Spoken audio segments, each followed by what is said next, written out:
Dear Jamin, congratulations on behalf of the Global Poker Index and the Hind and Mob Poker Database on your Global Poker Award nomination. You have been nominated in the following category: Vlogger of the Year. The Global Poker Award ceremony will take place at the Poker Go studio adjacent to the Aria Resort and Casino in Las Vegas on Friday, March 6, 2020. We are currently working on an official start time, but please note that the event will start in the late afternoon and not in the evening. Last time in the Drawing Dead, we finished up at Paramount Social Club in Houston. A bounty tournament was on the docket, and although it didn't end too well for yours truly, I did end up exploring the city. Now it's time to head to another city for more adventures. Why'd you bring us here?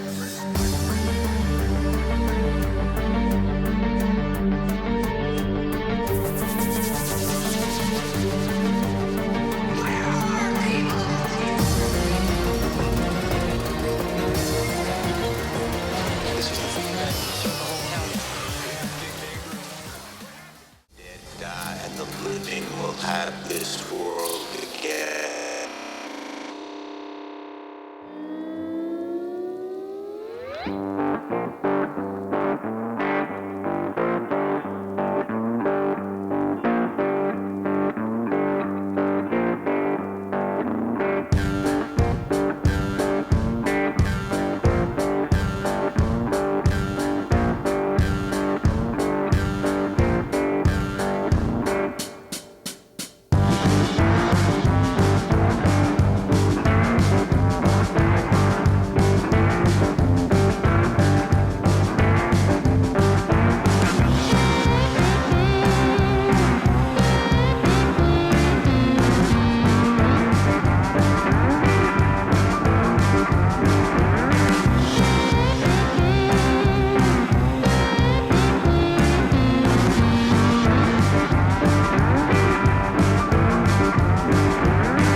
Things are actually rolling along just fine in this three-handed 2-5 no-limit game with a mandatory $10 straddle. Well, that is until I run my pocket queens into a set of sevens and lose about $600 in a non-recorded hand.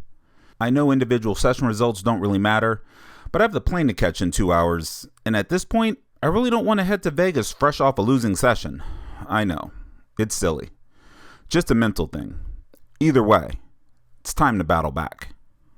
Well, if I'm going to get the pendulum moving, there really isn't a better hand to get that going than Ace-King suited. Not sure which way that pendulum will be swinging here, but it'll definitely move. The $10 button straddle is still on, and the small blind min raises to $20.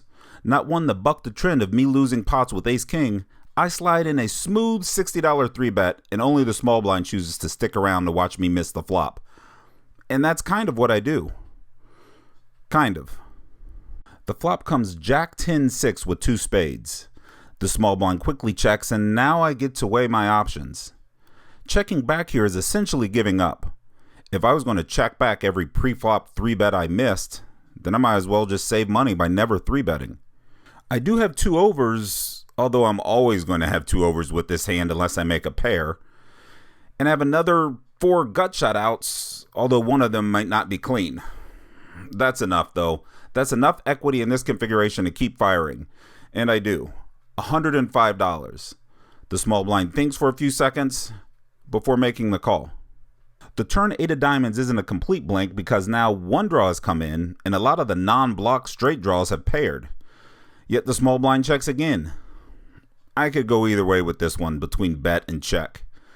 This pot is growing rapidly, and although I still have a monster three-handed, I'm not too comfortable with my river choices in relation to the pot size if I fire again here. I check it back. The river, though, removes all that trepidation when a beautiful queen of diamonds peels off, giving me the nuts. Unfortunately, the small blind finds his third check, and now I just have an issue of sizing. If he has nothing, which is what I believe he has, then he's going to fold to any bet, no matter the size. So I opt for a medium sizing on the off chance he has run into a queen. I bet $210 and he insta-mucks. Ace King is the best hand ever.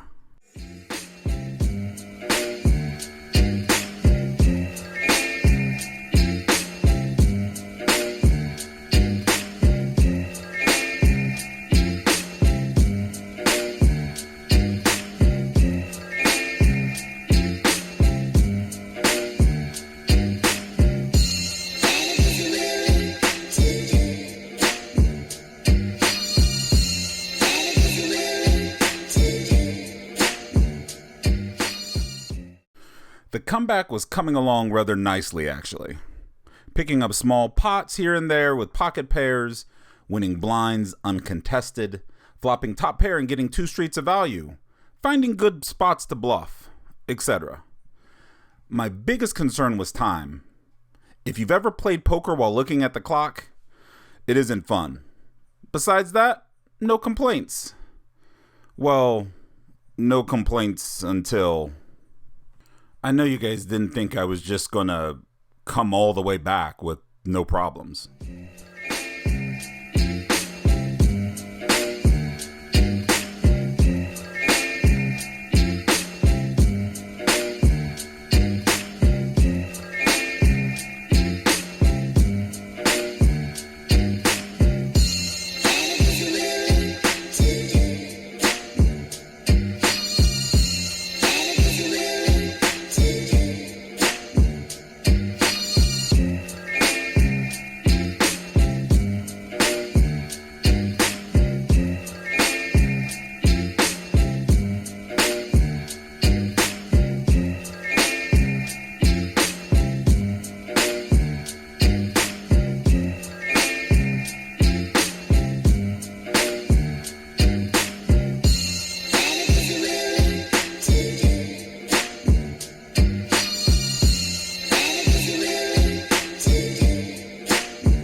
So with about 4 hours to kill before I have to catch a flight to Vegas, I decided to swing by Ameristar and jump in a 2-5 game.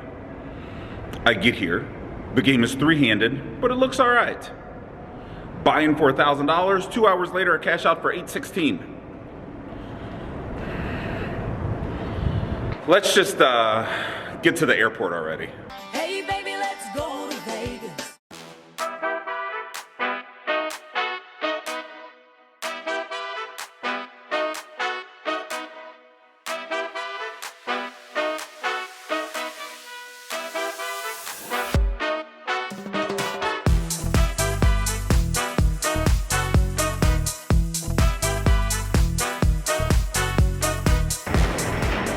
So here we are at the airport once again, headed to Vegas to find out the results of the Global Poker Awards.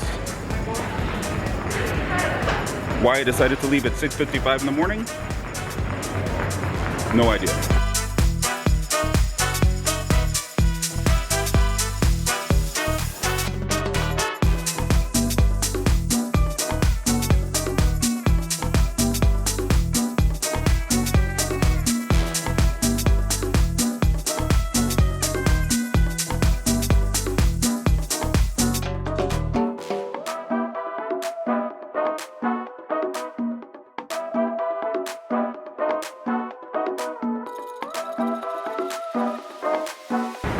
Almost 9 o'clock and we make it to Vegas. GPI Poker Awards are at 4. So I got some time. Check into the hotel. Get suited up. Let's just do the damn thing. Oh, and say hi to Jonna. Hi.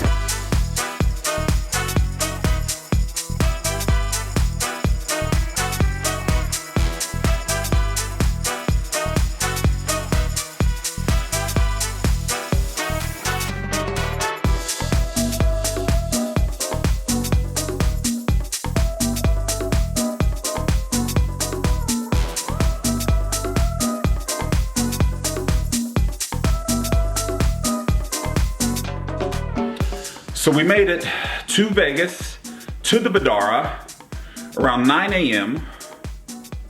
GPI Poker Awards are at 4 p.m. I left St. Louis at 6:55 a.m. So as you can imagine, I'm a little tired.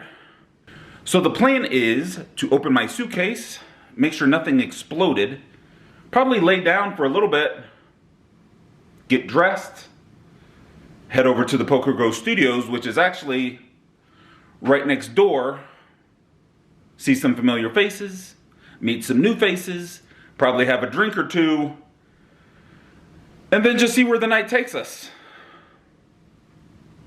Currently, that's the plan. You all heard that, right? You heard me outline the plan to take it easy, get some rest, seeing as it's now Friday morning and I literally haven't slept since Wednesday night. So where the hell am I going? So I'm supposed to be getting some rest, but in walking by the Bellagio Poker Room, I noticed that they were just starting a 2-5 game, so why not sit down and splash around for a bit? Almost immediately, I figured out that this was going to be an interesting game. All the players, almost to a person, were playing this weird style of limp calling pre-flop and then check calling flops, religiously. If you can make hands in games like this, you can print money. After a couple rounds of nothing overly exciting happening, I looked down at one of those print money qualifiers in Ace Queen offsuit. There are 2 limps to me in middle position and I raise it up to $30. My goal was to try to get the field down to 1 or maybe 2 players.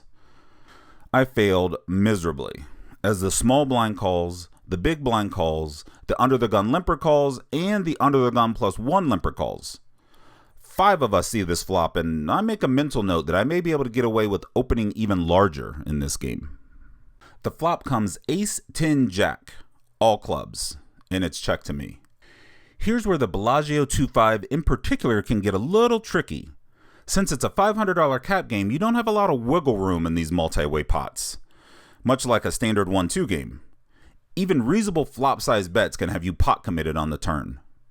For instance, if I bet, say, $75 here, or half pot, and get 2 callers, there'll be about $375 in this pot, and I'll only have a pot-sized bet left on the turn. No wiggle room. So I opt for the safer route of checking back, masking my hand strength a little bit, and going for turn and river value on blank cards. Yeah, I'm giving a free roll to club draws, which is unfortunate, but I'll just live with those choices. The turn is the opposite of a blank. It's the king of clubs. So I make my straight, yay, but lose to any random club amongst those 8 other hole cards. Needless to say, I'm done with this hand. I took a chance at checking the flop and it didn't work out. Oh well. However, the turn gets checked through too. On the river, things get a little spicy as the Queen of Hearts peels off and it's checked to me again. I know I said I was done with this hand, but let's say I overbet here. Maybe go 225. Who's calling me? Who has the Queen of Clubs, aka a royal flush they didn't value bet on the turn or river? Who even has the 9 of clubs they didn't value bet? Will I get called by an 8 of clubs? Probably not. Remember what I said about printing money? Prime spot. So y'all know what I did. I wimped out and checked. I'm lame. And the winning hand was, well, no one had a single club. And we chopped this pot 5 ways. Anticlimactic, no?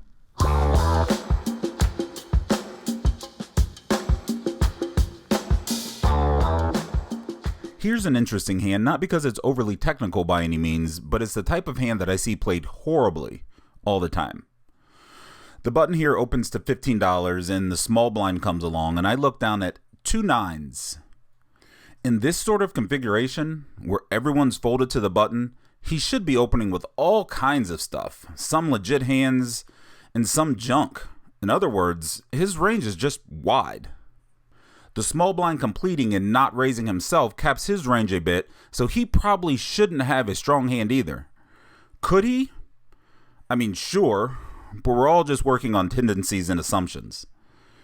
My pocket 9s rate to be the best hand the vast majority of the time, so I 3-bet to $75. The button started this hand with a little over 50 big blinds, so my raise should be a big decision point for him.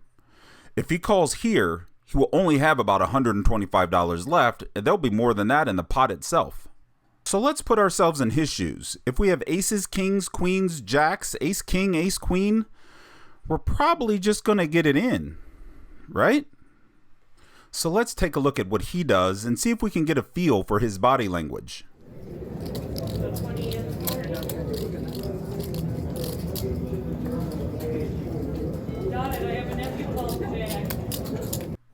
He doesn't appear to be too strong, does he? Hence, he just calls. The small blind, as expected, gets out of the way. The flop comes king, 4, deuce, rainbow, and I just rip it in. Could he have a random king? Maybe. In that case, I most likely will just lose. But what I'm not going to do is check it, have him check it back, and give him free rolls to draws or sets. I see this happen a lot, actually. These hands get checked down and the button wins with pocket 10s or runs into a random jack on the river and wins with something like queen jack.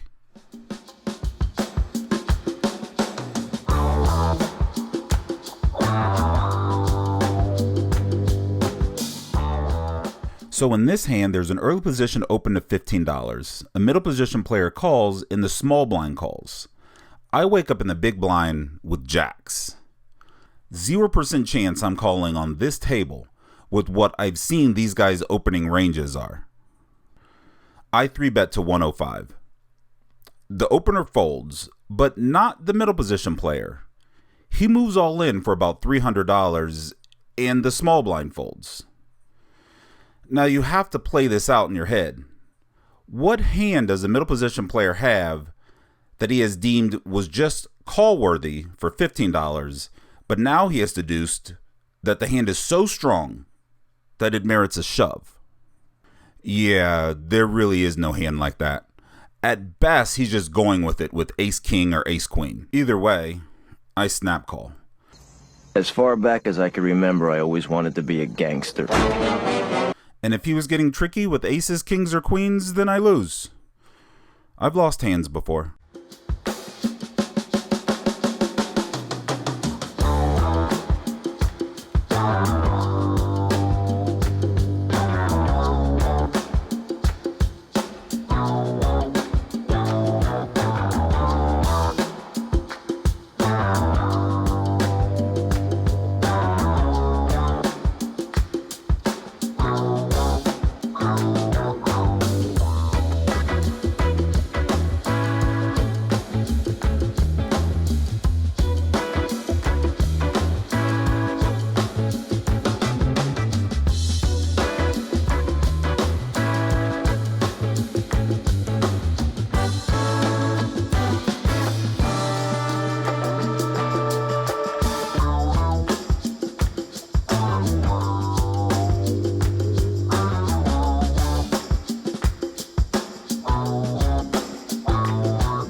So it's been a second. It's probably been about 2.5 hours since I picked this camera up. And the original plan was to grab some food, come back, take a nap, take a shower, get ready to head over to Poker Go for the GPI Awards. None of that really worked out. I did grab food, but then I went over to the Bellagio. They just happened to be opening a 2-5 game. I jumped into it. I played for a couple hours and cashed out at $1,030. So up $530. A good start to the trip, but I still haven't had a nap. I've been awake for almost 24 hours. So I think what I need to do is put this camera down and lay down for a second, then take a shower.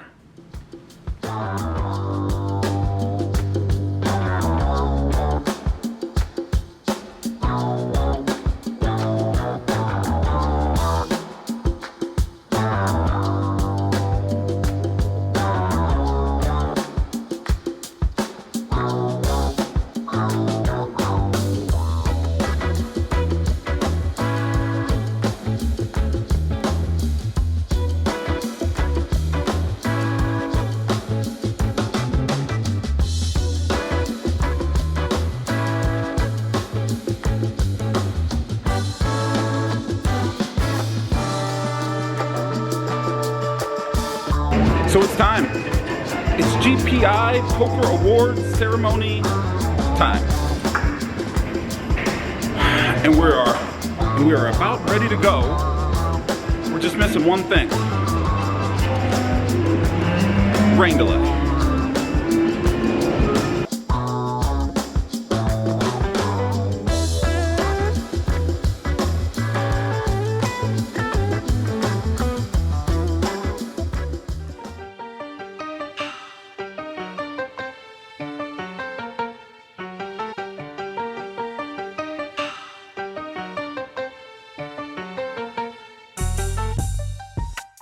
Our next award is for Vlogger of the Year. Oh my goodness! Look at you, dapper! Next time on The Drawing Dead, we continue our day in Vegas by attending the GPI Awards, hanging out afterwards, then heading to Bellagio and swinging by, Planet Hollywood? This was a long day, to say the least. The next stop is the Shops at Crystals, an extraordinary shopping and dining experience.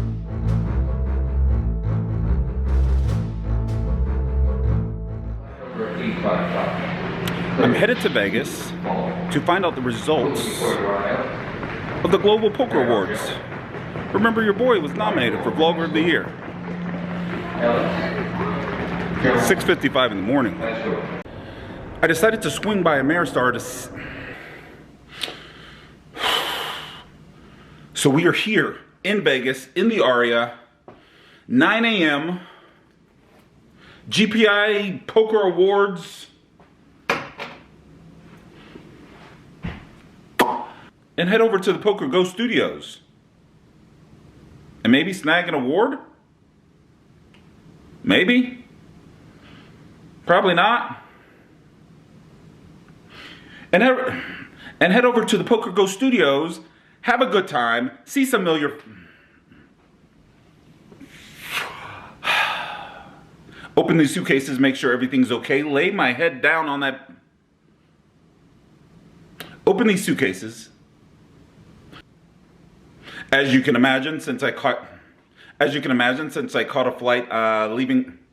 So the plan is open my suitcase, make sure anything. Get shower, change, and head over to Poker Go. That didn't really work out like it's.